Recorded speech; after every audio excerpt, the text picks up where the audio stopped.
네, 안녕하세요. 오늘은 퇴직연금 보유하고 계신 펀드 상담 사례 첫 번째 시간입니다. 삼성자산운용의 퇴직연금 차이나 본토 포커스 40 채권 혼합형 펀드를 가지고 계신 이 고객님의 사례인데요. 정식 명칭은 삼성 퇴직연금 차이나 본토 포커스 40 증권 자투자 신탁 1 채권 혼합 C 클래스입니다. 오프라인 퇴직연금 클래스 이렇게 상세하게 적혀 있는데, 일단 중국 본토 주식에 투자한다는 게 이름에도 좀 나타나 있고요. 요 40이라는 얘기는 주식 투자 비중입니다. 최대 비중이니까 40 이내로 투자되고 있다는 뜻이고, 그럼 40을 제외한 대부분의 자산은 채권으로 구성된 채권 중심의 혼합형 펀드다라는 뜻입니다. 일단 펀드를 점검하게 되면 가장 처음으로 보는 게 이 노란색으로 표시된 펀드 규모인데요.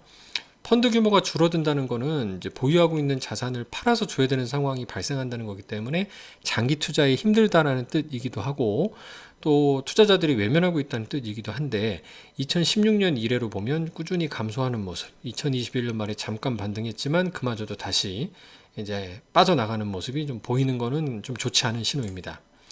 펀드 성과 면에서는 연도별로 2018년도는 유형 평균보다 좀 더 안 좋은 성과를 낸 반면에 2022년도에는 유형 평균보다는 그래도 적게 빠지면서 상대적으로 좋은 성과를 냅니다. 펀드 성과면에서 퍼센트 순위 100이라고 했을 때 이 펀드가 차지하는 위치 또한 2021년도 41%, 41등이라고 보면 27등, 44등 한 중간 이상으로 개선되는 모습들이 좀 나타납니다. 2018년도는 거의 뭐 꼴등이라는 성과를 했었고요.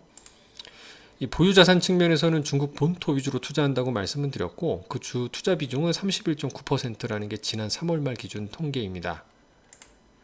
예, 특징은 중국 본토 주식이 그 중에서도 78.2%, 홍콩 주식이 한 15% 정도, 이 외에는 이제 중국과 홍콩을 벗어난 미국에 상장되어 있는 중국 주식, ADR 같은 것들이 일부 있다라고 볼 수 있겠습니다.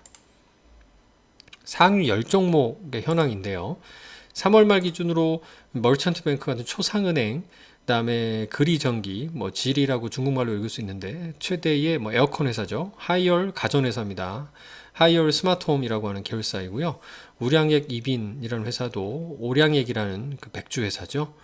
화유 오토모티브 시스템, 롱지, 그린 에너지 테크놀로지, 이게 이제 중국말 한어 병음이라고 해서 중국말로 읽기도 하는데요.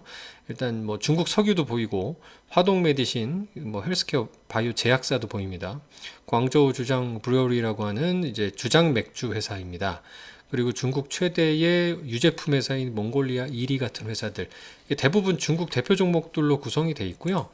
업종별로 보면은 이제 제조업체가 한 15% 정도, 그다음에 소비재가 한 12.5와 7.8도에서 한 20% 정도를 차지하고, 나머지가 금융, 전자기술 등등으로 분류되어 있습니다. 그럼 이제 이걸 어떻게 하느냐라는 부분입니다.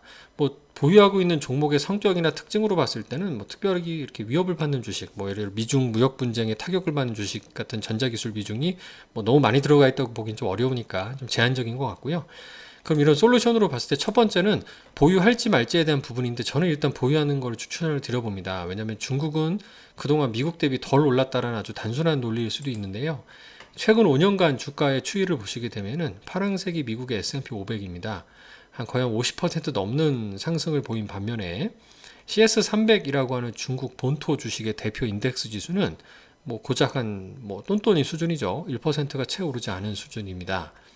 그래서 이런 경우에는 통상 이제 키 맞추기라고 하죠. 미국이 좀 다시 횡보를 하거나 중국이 좀 반등하는 경우들이 나타나면서 이 흐름을 좀 쫓아갈 수 있는 상황도 발생할 수 있지 않을까 생각이 됩니다. 물론 이때부터 본격적인 격차가 벌어진 부분은 이제 미중 무역 분쟁으로 인한 이제 이 중국을 좀 따돌리기 위한 정책들 때문일 수도 있는데요. 일단 그래도 일단 중국에 투자하는 미국인들, 외국인 투자자들의 지분 또한 여전하기 때문에 이제 그런 면에서 일단 중국을 보유해 보면 어떨까라는 생각을 가지고 있고요. 비용 면에서는 좀 줄여보실 필요가 있습니다. 지금 가지고 계신 C클래스라는 게 오프라인, 대면으로 창구에 가셔서 서명하시고 가입하신 클래스다 보니까 비용이 좀 비쌉니다. 요새 스마트폰 모바일로 가입하시는 온라인 클래스 C-2 클래스라는 걸로 변경을 해보시면은 현재의 오프라인 클래스가 연간 1.26%를 떼는데, 온라인으로 바꾸시면 0.88로 낮출 수가 있습니다. 이게 이제 1억당 따지면 연간 38만 원이나 절감하실 수 있는 뭐 적지 않은 비용이기 때문에 이렇게 좀 갈아타셔서 중국을 좀 기다려 보시는 게 어떨까라는 생각이 이제 오늘의 결론이 되겠습니다. 감사합니다.